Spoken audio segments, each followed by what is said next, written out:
All right, we're going to put one more. We're going to add one more chord to our chord vocabulary here.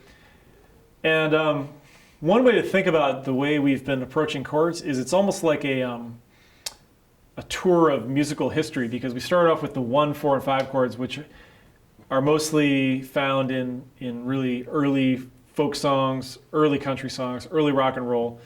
As you get into the 60s and pop music, and we're not talking about, obviously there's very sophisticated music made in the 30s and 40s, but if you want to start playing sort of pop songs from the 60s, you start seeing more complex chord progressions, would be one way to think of it.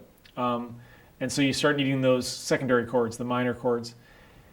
And it seems like as time has progressed, people have gotten more and more comfortable with more and a wider range of sound. So the flat 7 chord is something that wasn't as common in popular music, I would say, until the sort of mid to late 60s. We're now living in a period where just about any chord you could possibly play, people have already heard it. To my ears, sort of the late 90s, mid 90s was the end of the last sort of barriers were crossed by bands like Nirvana that purposely used very dissonant chords. And now, you can be shopping at the shopping mall and the background music would be using chords that people would have been very shocked by maybe 20, 30 years ago, but basically anything goes now. But it's taken decades for people to kind of adjust to these new sounds as they come along. Flat 7 chord, its heyday was sort of the classic rock years. The Stones used this chord all the time, the Grateful Dead, Led Zeppelin.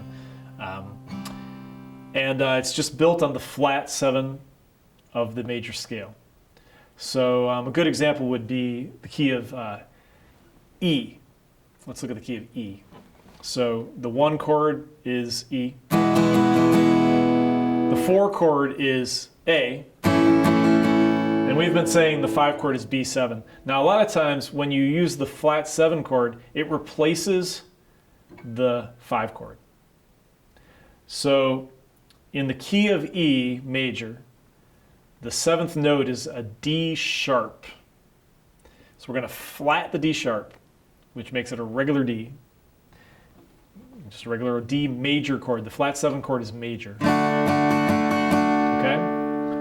So a typical progression might be E, A, and D, but we're in the key of E. So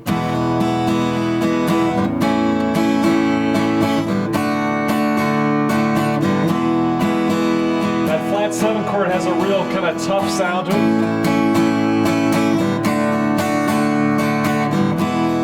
And like I was saying, that is nothing shocking now, but there was a time where that wasn't commonly used, and it just started being used more and more. Real quickly, in the key of G, your flat 7 chord would be an F major.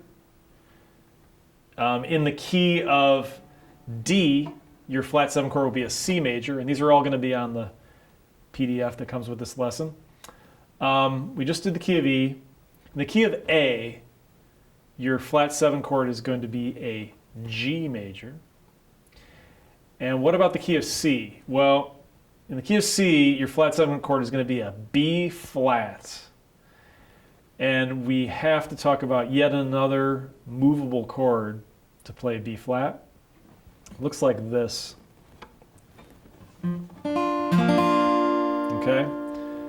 This is the same as an A chord moved up. I'm putting my 2nd, 3rd, and 4th fingers together and putting them all on the 3rd fret on the 4th, 3rd, and 2nd strings. And then I'm putting my 1st finger on the 1st fret of the 1st string. Okay? That's a B flat. Now, there's going to be some songs for you to listen to and play along with on the MP3s that come with this lesson. You're going to try and get used to that sound of that flat 7 chord. If you think back on all the chords we've learned now, we now have at minimum 7 chords to use in a key. So let's take, for instance, the key of C and just kind of list them. We would have the 3 primary chords, which would be C as the 1 chord, F as the 4 chord, G as the 5 chord. Then we've got 3 secondary chords, which would be D minor as the 2 chord, E minor is the 3 chord, A minor is the 6 chord. Then we have what could also be considered another secondary chord, which is the flat 7 chord, which is the B flat. So that's 7 chords. And we haven't even talked about making the chords themselves 7 chords. Remember, we can make the 5 chord a dominant 7 chord, and we can make the 1 chord a dominant 7th chord. So I think you're starting to see that we're getting to a point where we know a lot of chords in a given key, and you're able to really deal with just about any song that comes down the way, I would hope. We've kind of gotten to the limit of what we can do with our basic chords and with our movable chords. The next frontier is bar chords, which are considerably harder than anything we've looked at so far.